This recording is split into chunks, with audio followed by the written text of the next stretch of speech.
What's up guys, Noor here and welcome to Book of Showtime chapter 33. As always, if you guys have a topic you'd like me to cover for Book of Showtime, be sure to leave it in the comment section down below or anywhere you can reach me on social media or the Book of Showtime Discord.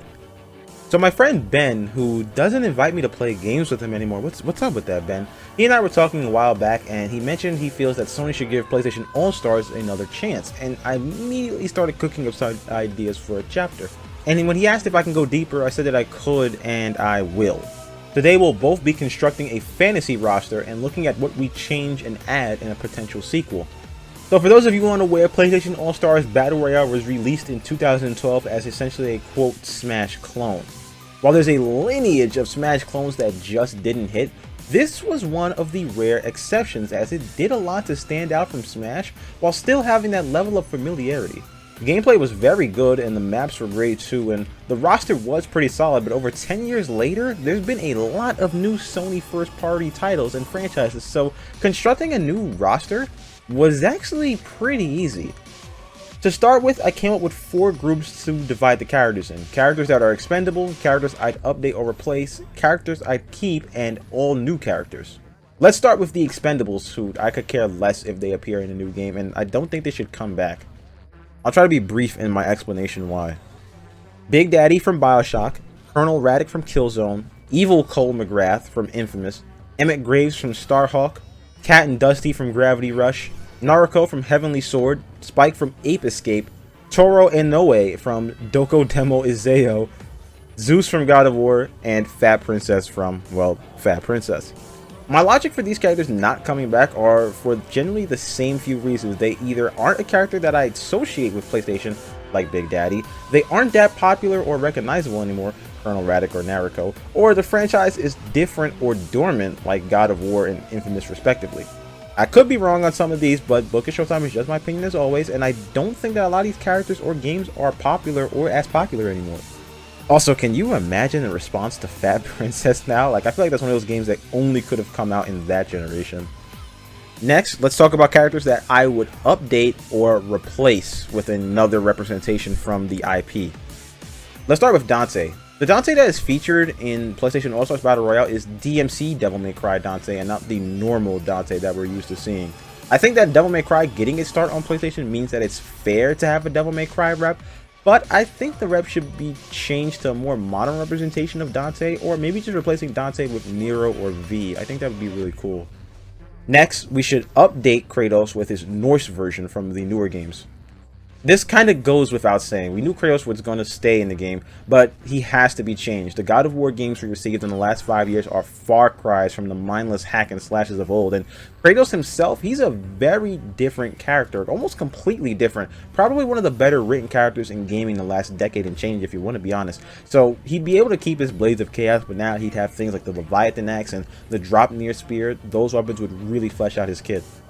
Now this next one, I'm not a big fan of Echo characters, so hopefully these are just alternate characters in general, or maybe alt outfits, who knows. But I think that Nathan Drake should be replaced with Chloe Frazier, and that Ratchet and Clank should get an alt or just be replaced with Rivet and Kit. Nathan and Ratchet as characters in the game as they play right now, they really don't have much room for improvement. They can stay the same, but having a Chloe Frazier alt or replacing Nathan with Chloe Frazier would be pretty cool, as she's a big part of the Uncharted series, and eventually she got her own game. Also, Nathan, he's retired, and Chloe's still out there raiding temples and all that. Just for the love of God, please, under no circumstances, do not make Drake look like Tom Holland. We don't need that. Plus, Ratchet & Clank: A Rift in Time, that was a huge flagship title for the PlayStation 5. Well, it was until it got ported to PC, which I know a lot of people are for some reason mad about that. You know, I think you should be able to play games all over the place, but what do I know? I'm just a consumer. But Rivet and Kit, those are great characters in their own rights. I enjoyed, those character arcs in A Rift in Time. They deserve some love too. Next, we would give an update to Sweet Tooth. So this is where a bit of bias slips in. My brother, the legendary Weaver, and I, we played a lot of Twisted Metal 2 growing up. He's a huge fan of the entire series, and with the new show, which for the record in my opinion looks terrible, but I've heard some good things about it, it would make sense to keep Sweet Tooth in the game.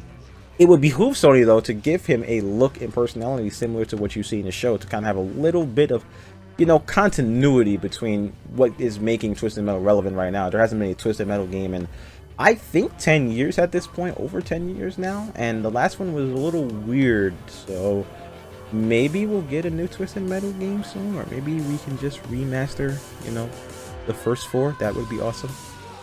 Finally, we update Isaac Clarke from Dead Space. Again, here we have more bias. I love Dead Space. The remake is fantastic. It's one of the best games I played this year. Isaac himself, he's in Fortnite. So let's keep everyone's favorite marker destroying engineer in the game, but maybe tune him up to have more of his kit from the later Dead Space games. Maybe incorporate that bot that you can use to scavenge. I think that'd be a little interesting. I like little robots like that do things for you. Now onto characters that we keep and not really change. Jack and Daxter, Parappa the Rapper, Cole McGrath, Sackboy, Sir Daniel Fortescue, Sly Cooper, and Raiden from Metal Gear Rising. All these characters can stay in. I think they're still relevant through memes, no pun intended, with Raiden. And honestly, more legacy longevity. Raiden does need a bit of a nerf if you ask me. He's pretty strong. Also, I remember back in 2016, I remember playing this game with my friend Amy, and she's a one-trick in a lot of fighting games. Yeah, that's right, Amy, I'm calling you out. You know, this is slander now, or is it libel if it's in print, as this is technically media. But she was using Raiden constantly, and Raiden was really strong. It was just not fun to play against. And now on to the last group, the new characters that we will add in. I'll try to be brief as we have quite a few characters here. Now we have to start off with the obligatory Resident Evil representation that we get in a lot of these videos. And I know I might come off as a bit of a hypocrite because I said BioShock isn't something I would associate with PlayStation, but Resident Evil got its start on PlayStation. It's marketed alongside PlayStation, so here we are. I think that Jack Baker and Leon Kennedy would be tremendous additions to this game. I've always wanted Leon in a fighting game. I've wanted him for years now. He lends himself to this environment way better than Chris does. Leon is the most talented character in the entire Resident Evil franchise, and also his games are better than Chris's games too, but that's neither here nor there. But Jack Baker, though, probably one of the best villains. His chaotic nature, his quips, he would be perfect for any party fighter. Moving on, we have Abigail Walker and Delsin Rowe from Infamous Second Son. To this day, I still think Infamous Second Son is the best PlayStation 4 game. Like, that is one of those games that you say, yeah, this is why I have this machine. Delsin and Abigail, they're great characters, and I really like the morality system in Infamous Second Son, so it was kind of, you know, interesting to see these different sides of each characters. And if they don't bring back Cole, you know, I know that I said they can get rid of Evil Cole, and I would be surprised if they brought back Infamous Cole, or not that surprised, because let's be real, Infamous is kind of like, you kind of associate that with PlayStation. They should bring these two in to replace them. If they don't bring back Cole, Abigail and Delsin should definitely come into the game. We're going to follow that up with Smelly and Abby from The Last of Us. I think Last of Us is severely overrated, and I will always look for any excuse to say that, but I can't deny its massive popularity, even now more than ever with the HBO show. So these two would easily make it into the game, and Abby, they got to give her a golf club. If they don't, then they just don't even bother making the game. Continuing on, we got Aloy from Horizon Zero Dawn. I didn't play this game as much, but this is a very popular title, and Aloy looks to have a deep bag of tricks she can use in the fight. Plus, you can never have too many bow users. She made it into Fortnite, so you gotta imagine she would come here too. Now, this next pick, this might be the hardest one to do, but I think it's a no-brainer if you're Sony, and that's Spider-Man, whether it be Peter or Miles or both. Spider-Man is the biggest IP under the PlayStation banner, and Spider-Man 2 looks fantastic. I can't wait to get my hands on that game. I would love to see the Spider-Man swing into action. Sorry, that was corny, but I feel like it had to be said. Now, this next pick is one that I want to see really badly, and that's Jin Sakai from Ghost of Tsushima. Ghost of Tsushima was the best PlayStation exclusive game about revenge released in the summer of 2020. Yes, this is indeed another shot at The Last of Us, and you know what? While I'm at it, Uncharted ain't all that either. You know, Naughty Dog is, they're very overrated. They're like the, I don't know, the Yankees or the Patriots or the Cowboys. That's what they are. They're the Cowboys. A lot of pomp and circumstance where there's really nothing there. Jin Sakai, though, he has a great story. That was a game that I cried during, and he has some great outfits that you can put in the game for ults. And like Aloy, he has a deep bag, but in this case, I know how deep his bag goes. He'd be a very versatile all-around force on the battlefield. Penultimately, Glamrock Freddy. This is probably one of the weirdest ones on this list, but wouldn't this be so wacky? I know this, again, not a franchise associated with PlayStation, but, you know, Five Nights at Freddy's Breach was exclusive on PlayStation for a while, so, you know, why not? Just imagine this. Just imagine Glamrock Freddy posting up, starching Raiden and Nathan Drake. That I need that, especially Nathan Drake, because we don't like Uncharted around here. By the way, if you don't like all the slander towards Uncharted and Last of Us, come face me in PlayStation All Stars. If you got PC, download Parsec and let's settle this, alright? Let's settle this. Finally, Atreus and Freya from God of War. Whereas Zeus was there alongside Kratos in the first PlayStation All Stars, I think that this time his companion should come join him instead of his enemy. Atreus and Freya are huge parts of God of War now, and they would also complement Kratos' style in a 2-on-2 setting. You know, they fight alongside him, and it would make sense to have characters that have more range and dexterity. If you're going to link two characters together, or I guess three in this case, it would make sense that they would very much complement each other if they were in a team setting. Like I said, they have more range and dexterity than Kratos. They're natural magic users, so they would be a huge alternative too, as opposed to Kratos is just outright getting your face and pummel you. that's what Kratos does. He gets in and he just uses that brute strength. So these characters would offer some finesse and precision. As for the gameplay, I played for around an hour and I had to emulate it because, oh man, the PlayStation 3, you know, I've had it since 2016, you know, and I was late to the party. This is the single worst gaming console I've ever owned. This is the part where I kind of rip on Sony. I got a lot of anger with Sony because, first off, there's no backwards compatibility, so I can't just play this on my PS5, you know. And, man, every time I load the PS3, I have a new issue. This is a terrible console. It's the worst one I've ever owned. And I have an Ouya. Well, I think I have an Ouya somewhere around here. I gotta look for that. That'd be an interesting product, just to turn on the Ouya and see what you can do with it in 2023. Do you guys remember the Ouya? Listen, I'll defend that console. I'll say the Ouya is a better console than the PlayStation 3, this Dookie station. Anyway, I digress. I wasn't able to use the DLC characters here, and the game doesn't emulate too well. In fact, when you're watching this video, you'll probably see that I'm playing on the training stage. That's because a lot of the other maps, they don't hit 60, and the game just feels really slow, and it's like, oh no. But I tried a few characters, and I faced off as many as I could, and let me tell you something. This game is very good. It holds up extremely well, and for a game that can be written off as a quote-unquote Smash clone, PlayStation All Stars does well enough to stand on its own. There's really not much from a gameplay standpoint, from a pure gameplay standpoint, that I would change.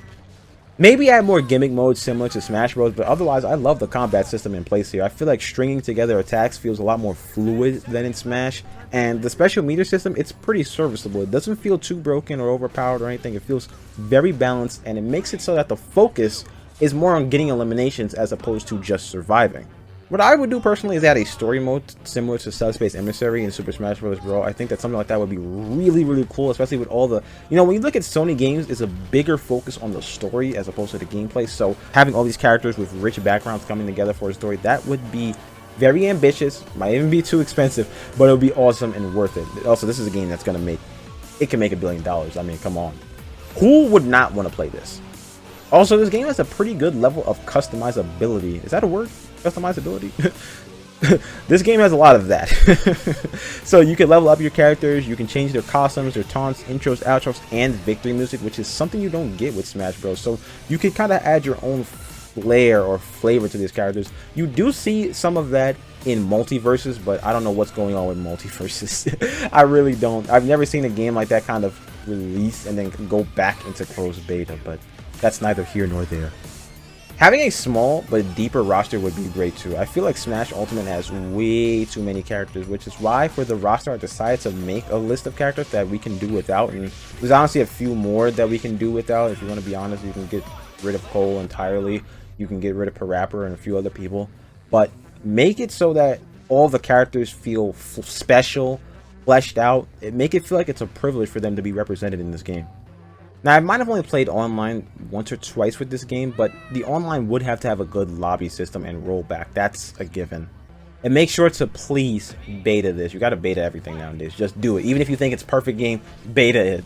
And make sure to have a good MMR system in place too, so that everyone has a fair and competitive time. Games are more fun when everyone has a chance to win. To wrap this chapter up, I think that a sequel to PlayStation All Stars should employ the famous Steven Larson philosophy of more but better. Expand on the gameplay mechanics, keeping them fun and simple enough for everyone to want to pick it up, but engrossing enough to keep players on the want to master. Carefully curate an enriching roster from the last 10 years of PlayStation, and provide a fun and functional platform for your players to enjoy this game for years to come. Alright guys, thank you so much for watching this video. Let me know down below who you would like to see in a potential PlayStation All-Stars sequel and what you would like to see changed. Inshallah, I will see you in the next chapter.